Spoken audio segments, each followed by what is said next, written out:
안녕하십니까? 자, 이번에는 제 4절입니다. 경비 조직화인데요.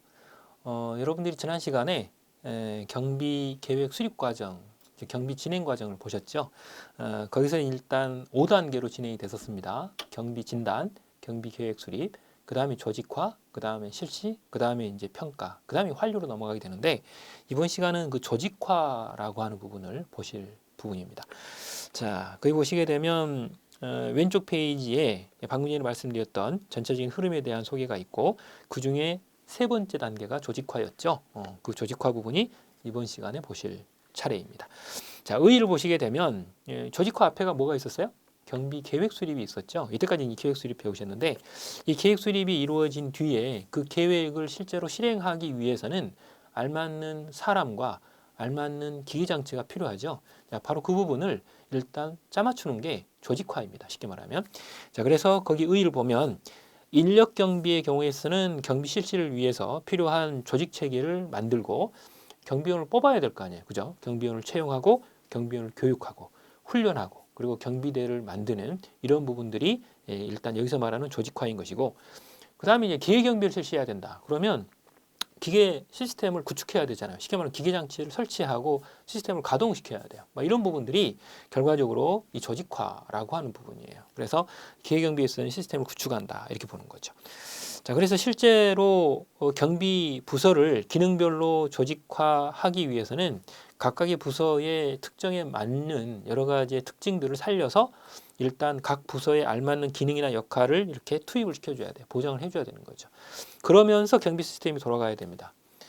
근데 문제는 이 경비 부서 자체가 실제로 독립되어 있으면 좋겠지만 이 경비 부서 자체가 독립되지 않고 다른 부서와 연계돼서 실시를 하게 되면 이제 여러분들이 상적으로 보실 때도 이렇게 각각의 부서하고 이렇게 연결되는 부분이 너무 많기 때문에 경비 부서 자체에 독립성이 없는, 즉 전문성이 떨어질 가능성이 높은 건 사실이에요. 이제 경비부서가 아예 독립돼 가지고 떨어져 나온다거나 아니면 외주업체에 주면 그나마 다행이지만 그러지 않고 이제 건물 내에서 같이 진행이 되고 다른 부서하고 연관시켜 가지고 경비가 이루어진다면 그만큼 경비는 전문성 혹은 독립성이 떨어질 수밖에 없다 이런 의미입니다. 그다음 이렇게 될 때 이제 고려 사항들이 거기 보면 있습니다. 거기 보면 권한의 위임이 있어야 되는지, 그리고 통솔 범위의 원리 같은 통솔 범위가 어느 정도인지, 그리고 인력 수요나 이런 부분들이 어느 정도인지를 따져봐야 되는데요.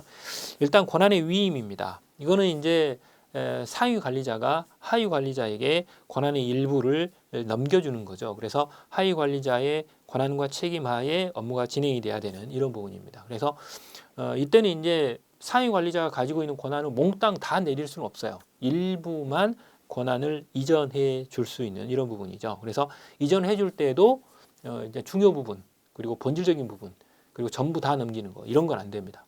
이런 건 안 되고 일부만 넘겨주게 되는 이런 경우죠. 그리고 넘겨주고 난 뒤에 그러면 상급자는 전혀 아랑곳하지 않고 자기 일만 하면 되냐? 그게 아닙니다. 상위 관리자가 하위 관리자의 그 업무를 넘겨준 부분에 대해서도 지도 감독 책임은 있어요. 지휘 감독은 해야 된다라고 하는 거죠. 그래서 상위 관리자가 위임을 해줬다 그래서 책임으로부터 완전히 자유로울 수는 없어요. 그건 안 되는 거고요. 그리고 이제 특히 이제 중간 관리자에 있어서는 경비 업무를 감독할 수 있는 능력이 있다고 판단이 되면 경비 책임자는 이 중간 관리자에게 그 일정 부분 책임을 맡길 수 있어요. 즉 재량권을 부여해 줄 수 있는 이런 부분들이 또 나타나게 되는 겁니다. 그때 비로소 권한의 위임이라고 하는 것이 필요한 것이죠.